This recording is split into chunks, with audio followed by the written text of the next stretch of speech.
Hi everyone. आज हम लोग देखने वाले हैं कि बिहार एसटीटी या फिर स्टेट बोलिए। यहाँ पे देख सकते हैं हम लोग कि आपका अपकमिंग है, बहुत डिमांडिंग था आपका कि स्टेट होना चाहिए।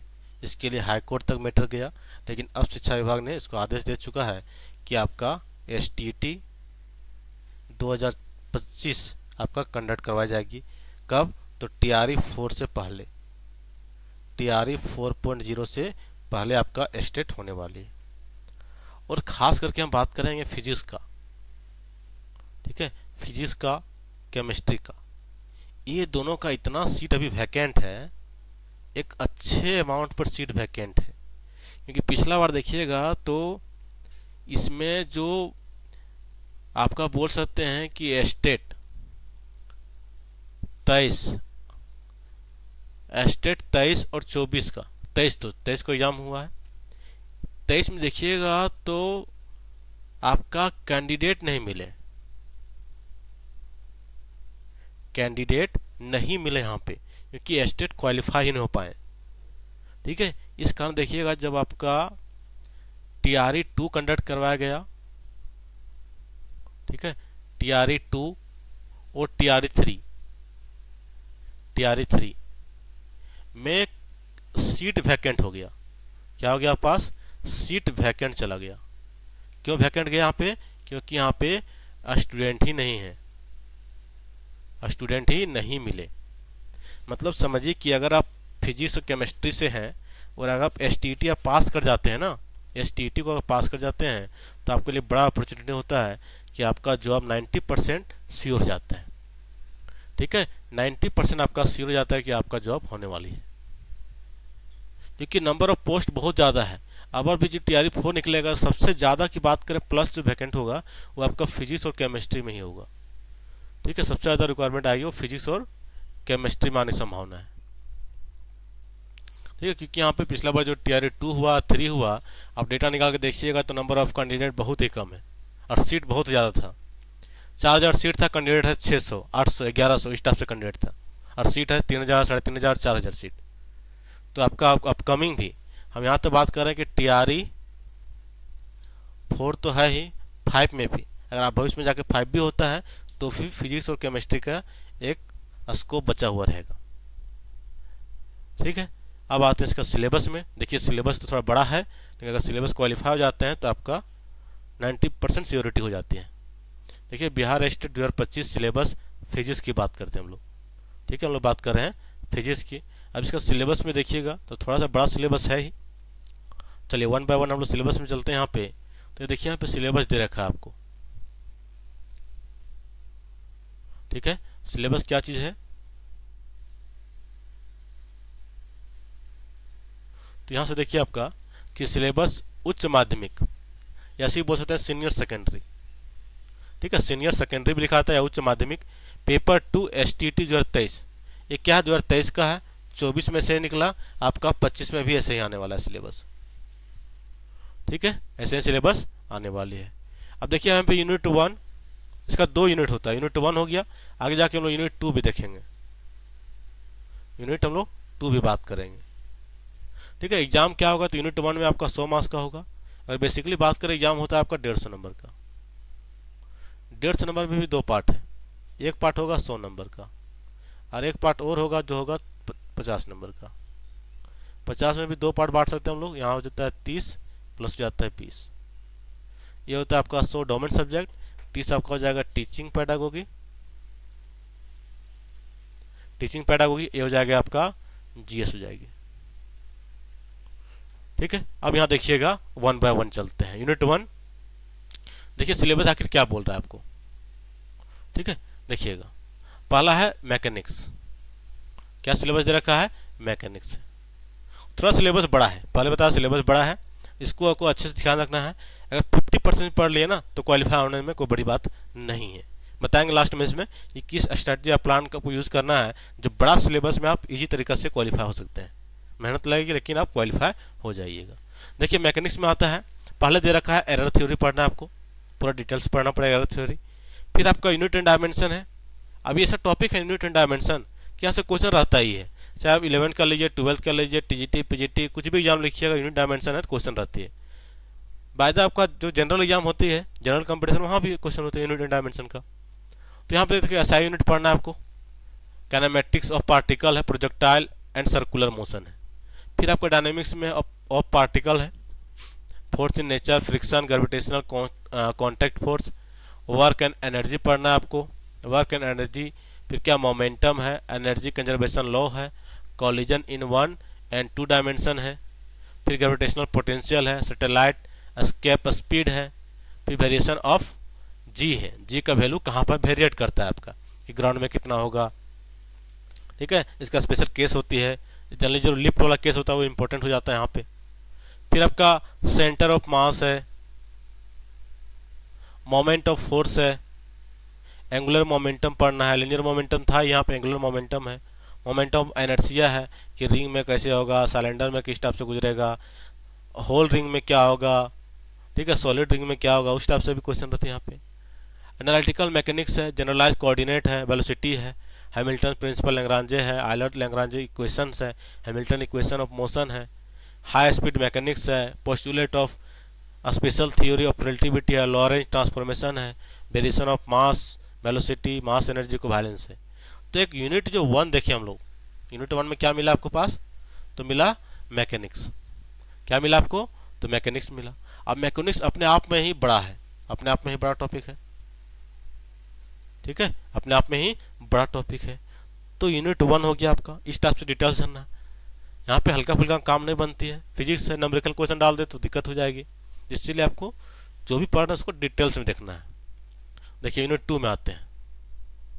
यूनिट 2 में क्या बात कर रहा है, यहाँ बोल रहा है इलास्टिसिटी पढ़ना, elasticity, stress, strain, Hooke's law, moduli of elasticity है, पॉइजन रेशियो है, स्ट्रेस इन एनिस्टोस्टॉफिक बॉडीज है, फिर आपका विस्कोसिटी है, फिर सरफेस टेंशन है, सारा आपको डिटेल्स में देखना है।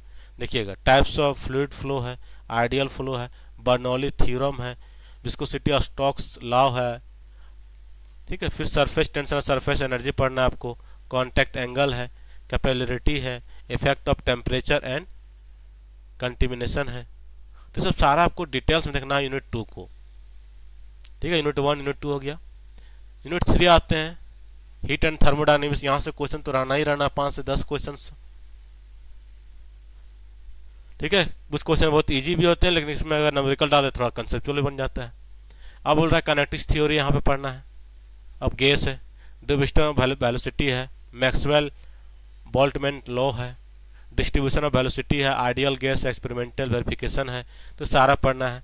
0th and first law of thermodynamics है, ठीक है। 0th law of thermodynamics, concept of temperature, first law है, फिर आपका इसका एप्लीकेशन है, फिर relation between CP and CB पढ़ना रहता है जो बहुत इंपॉर्टेंट होता है, work done during the isothermal and adiabatic process है। तो सारा आपको यहाँ पे देखना है हीट एंड थर्मोडायनेमिक्स में। फिर इसका फर्स्ट 0 लॉ देखें हम लोग, फर्स्ट लॉ देखें, सेकंड लॉ पढ़ना है आपको। सेकंड लॉ में क्या, रिवर्सिबल इरिवर्सिबल प्रोसेस को ध्यान रखना है आपको, कार्नोट साइकिल है, कार्नोट इंजन एफिशिएंसी है, ठीक है, ये सब सारा आपको ध्यान रखना है। फिर इंथ्रोपी आ जाता है, यहाँ से आपका क्वेश्चन भी देखने को मिलेगा, एमसीक्यू में बहुत अच्छा क्वेश्चन मिलेगा, या तो शॉर्ट या तो फिर एक न्यूमेरिकल क्वेश्चन मिलेगा। इसी टाइप से यूनिट 4 की बात करें, यहाँ पे ऑसिलेशन एंड वेव्स है, ठीक है, ऑसिलेशन एंड वेव्स पढ़ना है। तो पीरियोडिक मोशन है, ठीक है, ऑसिलेशन है, एसएचएम डेप्थ ऑफ ऑसिलेशन है, फोर्स ऑसिलेशन है, फिर आपका वेव मोशन, वेव स्पीड, ये सारा आपको डिटेल्स में यहाँ पे देखना रहता है। फिर देखिए यूनिट 5 में है, 4 हो गया, यूनिट 5 हो गया, electrostatics and magnetism. Electrostatics and magnetism के बारे में पढ़ना है पूरा डिटेल्स में। जो कहाँ से स्टार्ट होता है, ये चैप्टर देखिएगा तो क्लास 11 से स्टार्ट होके 12 में पढ़े होंगे, फिर बीएससी में पढ़ते हैं, बीएससी का भी है, कुछ कुछ पोर्शन एमएससी वाला भी यहाँ पे। तो इस टाइप से पूरा डिटेल्स आपको दे रखा है। देखिए electric field, electric potential, electric field line है, इलेक्ट्रिक फ्लक्स है, गॉस लॉ वहाँ पे पढ़ना था, उसका एप्लीकेशन है, ठीक है। इसी तरह से डाइलेक्ट्रिक प्रॉपर्टीज है, मैग्नेटिक फील्ड है, मैग्नेटिक प्रॉपर्टीज, तो सारा इलेक्ट्रिक और मैग्नेटिज्म यहाँ पे आपका है। फिर 6 में आइएगा तो इलेक्ट्रोमैग्नेटिक थ्योरी है, ठीक है, इलेक्ट्रोमैग्नेटिक थ्योरी है या इलेक्ट्रोमैग्नेटिक इंडक्शन है, फ्राइडे लॉ है। इससे तो डायरेक्टली स्टेटमेंट क्वेश्चन होता है, लेंज लॉ है, सेल्फ इंडक्शन है, म्यूचुअल इंडक्शन है, ठीक है। तो ये सब सारा आपको यहाँ पे है। फिर आप यहाँ देखिएगा इलेक्ट्रोमोटिव वेव है, बॉन्डेड मीडिया है, ब्रेस्टर्स लॉ है, टोटल इंटरनल रिफ्लेक्शन है, तो इस टाइप से है। फिर आपका 7 भी है, इलेक्ट्रिक सर्किट, ठीक है। इलेक्ट्रिक सर्किट इजी होता है, एक टाइप से इजी होता है, और 5 से आपका 6 क्वेश्चन यहाँ भी बनता है। देखिएगा चार्जिंग डिस्चार्जिंग कैपेसिटर है, आरसी सर्किट है, growth and decay of current inductor है, तो सारा यहाँ पे है। एलसीआर सर्किट है, सारा चीज़ यहाँ पे देखना आपको सर्किट के बारे में। फिर आपका यूनिट 8 है, ऑप्टिक्स है, ठीक है, तो पूरा ऑप्टिक्स के बारे यहाँ पे फुल है। फिर 9 में आइएगा तो देखिएगा मॉडर्न फिजिक्स आ गया आपके पास, पूरा मॉडर्न फिजिक्स यहाँ पे डिटेल्स में पढ़ना है आपको। बोर्ड्स एटॉमिक है, मतलब जो आपका फिजिकल बोलते केमिकल फिजिक्स होता है उस टाइप से यहाँ पे पोर्शन आ गया, ये भी पूरा है, डिटेल्स है। फिर आपका आ गया यहाँ पे इलेक्ट्रॉनिक्स एंड कम्युनिकेशन, थोड़ा सा इजी होता है, सर्किट डायग्राम अगर पढ़ना होता है यहाँ पे तो थोड़ा सा इजी होता है आपका। पीएन टाइप ऑफ सेमीकंडक्टर है, एनर्जी बैंड गैप है कि कंडक्टर में कितना होता है, इंसुलेटर में कितना होता है, ठीक है, सेमीकंडक्टर में कितना होता है एनर्जी गैप, तो सब सारे पढ़ना है यहाँ पे। कंडक्टिविटी है, मोबिलिटी है, पीएन जंक्शन है, फिर यहाँ पे ट्रांजिस्टर पढ़ना है, फिर यहाँ पे डिजिटल सर्किट बारे पढ़ना है, डिजिटल एनालॉग डेसिमल, अब कन्वर्सन है, decimal to binary number, logic gate है, यूनिवर्सल गेट है, डी मॉर्गन्स लॉ है, थ्योरम ऑफ वोलियन लॉ है, ठीक है, ब्लॉक डायग्राम यहाँ कम्युनिकेशन सिस्टम है। तो इस टाइप से देखें 10 यूनिट है, यूनिट 1 से लेके 10 तक। एक बोल सकते हैं हम लोग कि बड़ा सिलेबस है। जनरली पेपर 2 का हर टॉपिक आपको बड़ा है। अगर साइंस में देखा, साइंस बैकग्राउंड के अंदर साइंस फिजिक्स हो, मैथ्स हो, केमिस्ट्री हो, बॉटनी, जोलॉजी हो, पेपर 2 एकदम दमदार सिलेबस है, पूरा चीज़ दिया हुआ है, नेट CSR के जैसा सिलेबस बनाया गया है, ठीक है। पेपर 2 आपका इसका यूनिट 2 आपका कॉमन है, ठीक है। यूनिट 2 क्या आपके पास कॉमन है कि 50 में होगा, 50 में 30 और 20 रहेगा आपका। ये आपका आर्ट ऑफ टीचिंग से रहेगा 30 क्वेश्चंस, और फिर आपका 20 रहेगा जीएस से। 20 किससे होगा? जीएस से होगा। अब यहाँ देखिए आर्ट ऑफ टीचिंग में क्या है, तो टीचिंग एंड लर्निंग का मीनिंग, प्रोसेस, कैरेक्टरिस्टिक पढ़ना है। टीचिंग और ऑब्जेक्टिव एंड इंडस्ट्रियल ऑब्जेक्टिव है, teaching objective, industrial objective, sorry industrial नहीं है, इंस्ट्रक्शनल ऑब्जेक्टिव है। जैसे आप पढ़ा रहे हैं, इंस्ट्रक्शन कर रहे हैं, वो इंस्ट्रक्शनल ऑब्जेक्टिव है। Meaning and types of Bloom technology है। टीचिंग मेथड है, type and it's characteristic, merit demerit पढ़ना है आपको, लेसन प्लान पढ़ना है, माइक्रो टीचिंग है, effect of ecosystem of classroom है, टेक्स्ट बुक है, क्वालिटी ऑफ टीचर है, evolution of assessment and learning है, करिकुलम है, फैक्टर है और टीचिंग एड। तो यहाँ से क्वेश्चंस, उसके बाद जनरल पार्ट हो गया, जनरल नॉलेज हो गया, इन्वायरमेंटल साइंस है, मैथमेटिक्स है, रीजनिंग है। यहाँ से कितना क्वेश्चन रहेगा? 20 रहेगा। 20 में ये आपका 5 रखेगा, ये भी आपका 5 होगा, ये भी आपका 5 होगा और ये भी आपका 5 होगा। इसको नंबर लेना बहुत ईजी है, यहाँ से उठा लीजिएगा, यहाँ से समझ लीजिएगा, इसको बिल्कुल छोड़ देना है। आप देखिए जब एग्जाम हॉल में जाइएगा तो बिल्कुल यहाँ पे 3 से 4 क्वेश्चन आपको बन जाएगी गारंटी के साथ, एकदम ईजी क्वेश्चन पूछा जाता है, और अपना करंट थॉट के अकॉर्डिंग भी बना सकते हैं। अब देखिएगा बड़ा सिलेबस है, ठीक है, एक बड़ा सिलेबस वाला टॉपिक है। इसको कैसे करना है आपको, देखिए यूनिट 1 से लेकर 10 तक है। अगर सारा सिलेबस किया जाए तो कम से कम 2 साल लगेगा।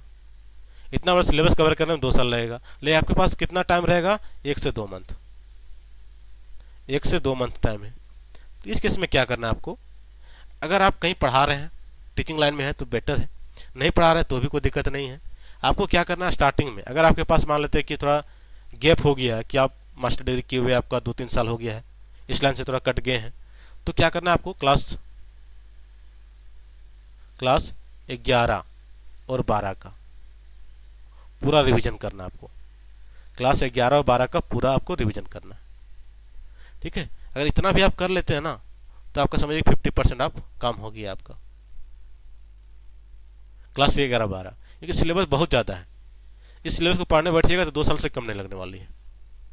इसके अलावा क्या करना है आपका, जैसे कुछ टॉपिक रह गया, जैसे आपका जो भी टॉपिक यहाँ इजी लगे, मान लेते हैं यहाँ पे 10 यूनिट में आप 5 यूनिट तक, 5 यूनिट को आपको सिलेबस से करना है। जैसे इजी टॉपिक, जो भी टॉपिक पूरा इजी है उसी करना है। जैसे आपका देखिए अभी थर्मोडायनेमिक्स वाला हो गया, आपका इलेक्ट्रोस्टैटिक मैग्नेटिज्म वाला पोर्शन हो गया, आपका सर्किट डायग्राम वाला क्वेश्चन है। तो जो टॉपिक इजी है उसको आप अच्छे से करके रखिए, कम से कम 5 टॉपिक। तो इससे क्या होगा कि मान लेते हैं आप यहाँ पे 100 में कम से कम यहाँ से अगर 40 प्लस भी नंबर ले आते हैं आप, ठीक है, 40 प्लस भी नंबर यहाँ पे ले आते हैं तो भी आपका काम हो जाएगा। आप सिर्फ 11-12 से कर लेते हैं ना तो भी यहाँ पे 40 नंबर लाना आपके लिए कोई बड़ी बात नहीं होगी, 40 प्लस नंबर आएगा आपका, इतना गारंटी। ठीक है, अब क्या करना है आपको, आप यहाँ ध्यान रखना है आपको कि आपका जो टीचिंग सब्जेक्ट है, ये जो टीचिंग वाला पोर्शन है, इसको आपको ध्यान से पढ़ना है बहुत, इसको पूरा 100% देना है टाइम, इसको 100% करना है। और जब 100% कीजिएगा तो 30 में कम से कम 20 आपका आ जाएगा। ठीक है, इसको अच्छे से फोकस कीजिएगा। जो भी आप बीएड किए हैं तो सारा चीज़ आपका एक बेस तो बना हुआ है, बस उसी को आपको एक्सीलरेट करना है। ठीक है, तो यहाँ पे आपका नंबर बन जाएगा।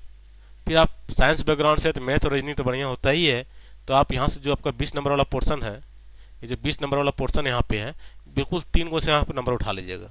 यहाँ से तो पूरा नंबर यहाँ से उठ जाएगा, जैसे मान लेते हैं यहाँ से 3 नंबर, यहाँ से भी 3 नंबर, मतलब कहीं ना कहीं 10, यहाँ पे आप 12 से 15 नंबर यहाँ से भी उठ जाएगा। मान लेते हैं दूसरा पोर्शन आपके पास बन गया, ये आपका 20 से हो गया, यहाँ हो जाएगा आपका 30 से मान लेते हैं कि आपका 20 नंबर ही बने। ठीक है, 20 नंबर ही बने। और जो 100 नंबर है यहाँ मान लेते हैं कि 40 ही आपसे बने। ठीक है, या तो आप यहाँ से और भी थोड़ा कम करिएगा, क्योंकि थोड़ा सा कॉन्फिडेंस से जाना है, तो मान लीजिए कि कम से कम नहीं तो आपको 50-50 आपको करना है, क्योंकि एनसीईआरटी पढ़ने बोले हैं क्लास 11-12 को। और क्या करना है, कम से कम 5 यूनिट, 10 यूनिट से मतलब 1 से लेकर 10 यूनिट है, यहाँ से आपको 5 यूनिट करना है। जो आपको बेटर लगे, जो इजी लगे उसी को कीजिए, 5 यूनिट फुल और एनसीईआरटी पूरा। यहाँ से क्या होगा तो 50 प्लस आपका मार्क्स बिल्कुल बनेगा, क्योंकि नेगेटिव तो है नहीं, नेगेटिव है नहीं, यहाँ पे दिक्कत तो ज़्यादा है नहीं। यहाँ से मान लेते हैं 15 नंबर तो आप ले आते हैं, यहाँ से आपके पास 20 प्लस नंबर आ जाता है। अब जोड़िए कितना हो जाएगा, 50 और 20 70 हो गया, यहाँ पे 10 80 हो जाएगा, कितना भी कम 80 प्लस हो जाएगा आपका। आपको लाना कितना है, आपको अनरिजर्व कैटेगरी में है, सभी को अनरिजर्व समझते हैं हम। ठीक है, जो ईबीसी है, बीसी है, एसटी एससी है, फीमेल है, आप समझिए कि अपने आपको अनरिजर्व में है, जनरल है। आपको कितना लाना है, फिर 75%, सॉरी 50%, 50% कितना हो जाएगा, 75 नंबर। ठीक है, तो बिल्कुल आप इतना आसपास तैयारी करते हैं तो बिल्कुल यहाँ पे आ जाते हैं। प्लस आपका पास जो कैटेगरी है तो आपका प्लस पॉइंट है ही, उसको तो सोचना ही नहीं। ठीक है, क्योंकि 60 नंबर में 40% में आपको फीमेल एसटी एससी पास है, 45% में आपका बीसी पास है, ईबीसी आपका 42% में पास है, तो उस टाइप से आपको कम तो होता है यहाँ पे। तो इस टाइप से आप प्लान बना के काम कीजिएगा, एक स्मार्ट प्लान लेके आपको कवर करना पड़ेगा। देखिए बिल्कुल आप यहाँ से सक्सेस होइएगा, बिल्कुल आपके लिए पॉजिटिव रहेगा। और बोले फिजिक्स या केमिस्ट्री जो भी है, फिजिक्स हो या फिर केमिस्ट्री हो, आप लोग के लिए गोल्डन पीरियड है। ठीक है, गोल्डन पीरियड है, यहाँ से आप निकाल लेते हैं, आपका 90% सिक्योरिटी हो जाता है कि आपका जॉब होने वाली, क्योंकि नंबर ऑफ कैंडिडेट बहुत ही कम है। ठीक है, बहुत नंबर ऑफ कैंडिडेट कम है। तो चलिए, बाकी सिलेबस को आपको क्या करना है, प्रिंट आउट ले लेना है और अच्छे तरीक़ा से आपको काम करते हुए इसको 1 बाय 1 जैसे प्रिंट आउट लीजिए तो ऑप्टिक्स पढ़ रहे हैं, जो आपको इजी लगा देखिएगा। अभी जैसे मैकेनिक्स में कोई टॉपिक इजी लगे, यूनिट डायमेंशन इजी है, बिल्कुल इसको पढ़ लीजिए, टिक लगा दीजिए, बाद में एक बार रिवीजन करना चाहिए आपको। देखिए अच्छे से कर लीजिए। हिसाब से बल्क मटेरियल मान लेते हैं, इसमें कुछ आपको स्ट्रेस स्ट्रेन हुक्स लॉ ऐसा स्टेटमेंट ध्यान रख लिए। ठीक है, बर्नौली थ्योरम क्या बोल रहा है उसका स्टेटमेंट ध्यान रख लिए। तो इस टाइप से आपका ये टॉपिक जो है हीट एंड थर्मोडायनेमिक्स, इसमें इजी क्वेश्चन भी बहुत होता है, वन लाइन मतलब 1 पॉइंट बाय पॉइंट क्वेश्चन बन जाते हैं यहाँ से। तो इस टाइप से सभी को ध्यान रखिएगा तो बिल्कुल आप क्वालिफाई हो जाइएगा। ठीक है, इसको आप लोग ध्यान से देखिएगा, बाकी चैनल को सब्सक्राइब कर लीजिए और बाकी हम लोग फिर नेक्स्ट सेशन में मिलते हैं।